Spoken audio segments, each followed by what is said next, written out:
Ovo je суд като досие против Методий Андонов-Ченто, првиот председател на Македонската држава.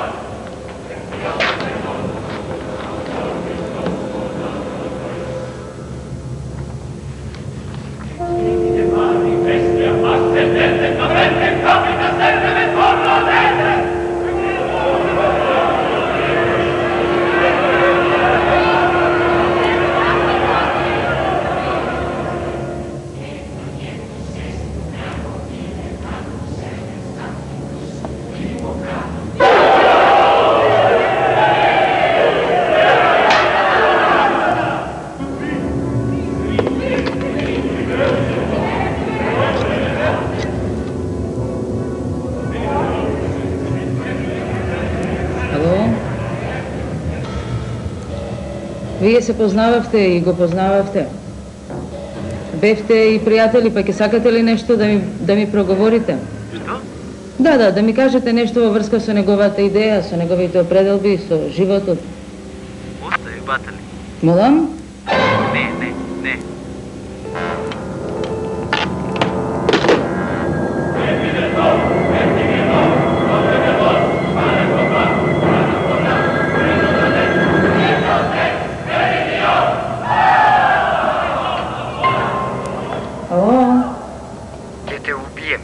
Ќе ти ги убиеме и децата, будала.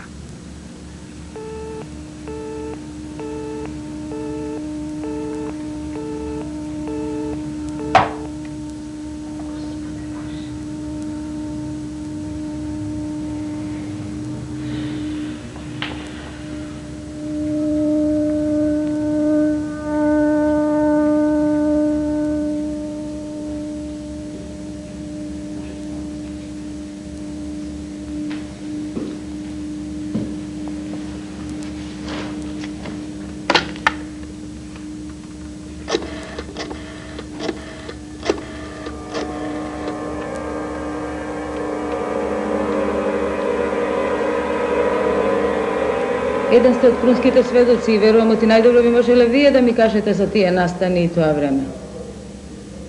Да, токму вие. Не можам, болен сум, оставете ме на... Ало?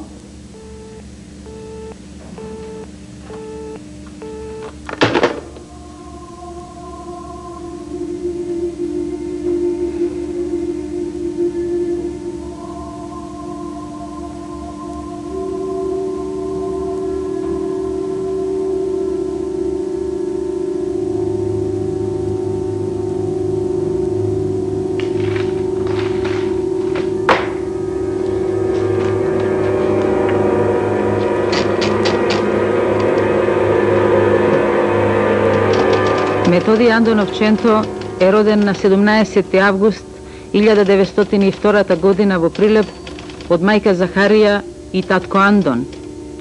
Годините на неговото детство и младост минати се по прилепските тутунски и афионски полиња и поправливите хали на прилепскиот монопол.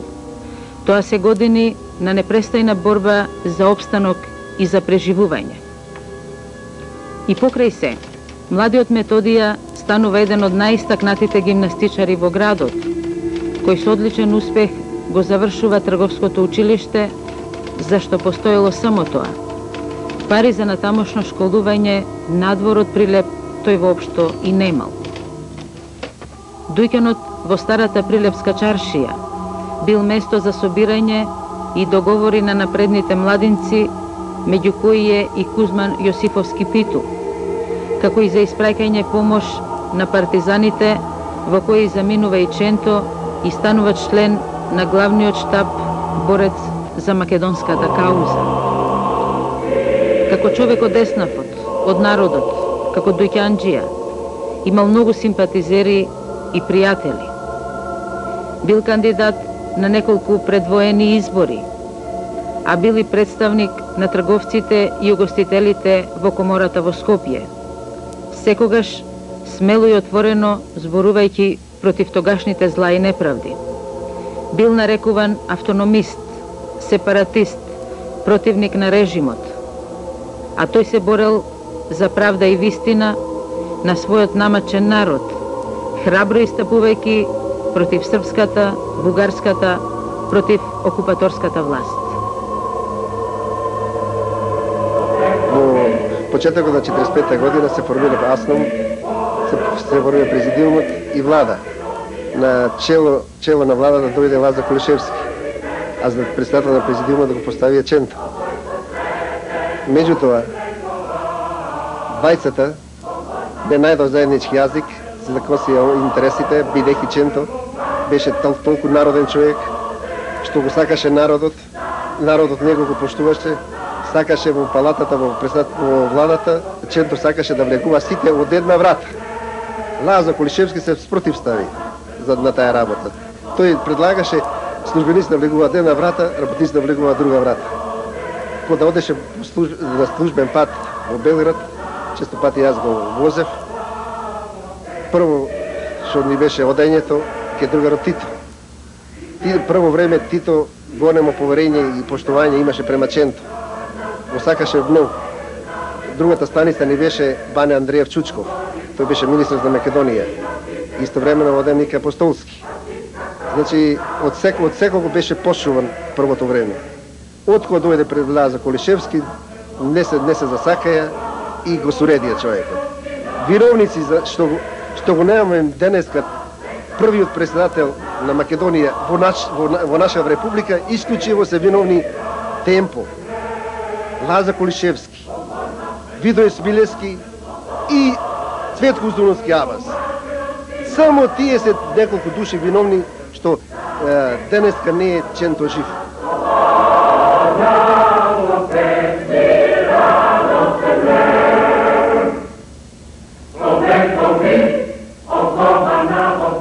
Разногласијата и судирите меѓу Ченто и Темпо за време на војната биле во повеќе наврати.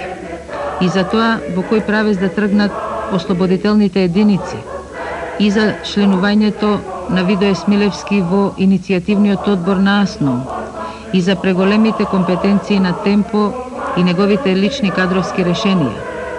А жестоки и полемични биле и дискусиите за текстот на манифестот што требало да се донесе од АСНОМ. Методи Андонов влегува во историјата како прв председател на иницијативниот одбор, а потоа и како прв председател на првото Македонско народно собрание. Избран е на второто историско заседание, одржано на 2 август 1944 година во манастирските простори на Прохор Пчински. Заседанието го донесува манифестот во кого меѓу другото стои: тргнувајќи од вековните идеали на македонскиот народ, АСНОМ ја прокламира пред целиот свет својата праведна и неостапна желба за свое обединување. Приставањето на темелите на новата држава, нејзиниот председател учествува сесрдно, со многу елан, љубов и истрајност. Сенародната волја да се биде свој во својата земја се преточува низ разни акции, одлуки и решенија.